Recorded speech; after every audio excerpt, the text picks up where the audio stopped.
ते प्रॅक्टिकली आपण बोलूया. प्रॅक्टिकली तुम्ही अधिकारी नाही आहेत, एक सामान्य नागरिक म्हणून आपण बोलूया. आता इथे रस्ता कटिंग करायला रस्ता जाम हाडले म्हणून आपण कटिंग करतो असाही नाही विषय. बरोबर, तुम्ही पुनर्वसन त्याचं पात्र केलं 9 लोकांना, तेही मान्य आहे. त्याच्यात 3 लोक बाकी आहेत, ते तुम्हाला आज उद्या पेपर द्यायला सांगतो.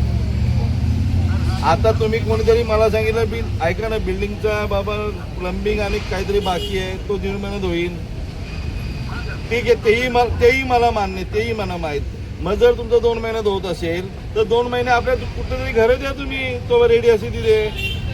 आमची तयारी आहे ना. नाही तर मग कारवाई स्थगित करावी, रेडी झाल्यावर तुम्ही कारवाई करा. बाबा तुमच्या अधिकाऱ्यांना सांगितल्याशिवाय कसं काय करणार? तुमच्या अधिकारी सांगा ना तुम्ही. मग माझं तेच म्हणणं आहे, कारवाई स्थगित करा, तुम्ही ही तयारी करा. 5 दिवसात घरं द्या, 10 दिवसात द्या, 2 दिवसात द्या, आम्ही घरं खाली करायला तयार आहोत.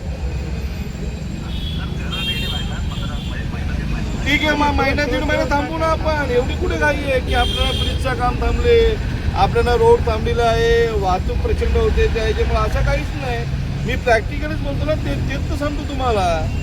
आमचा विरोध कोणाचाच नाही, आमचा विरोध कोणाचाच नाही. फक्त आमचा भरोसा का नाही की आम्हाला घरं मिळणार का नाही. मग तुम्ही घरं द्या, आम्ही लगेच कारवाई करा ना. आम्ही नाही कुठे बोलतो ना, तुम्ही बी माणूसच आहात ना. मग तेवढं सांगा, स्थगित करा म्हणून तुमच्या चव्हाण साहेबांना. हा, चव्हाण साहेबांशी बोलावून घ्या ना. फोन देऊ का मी?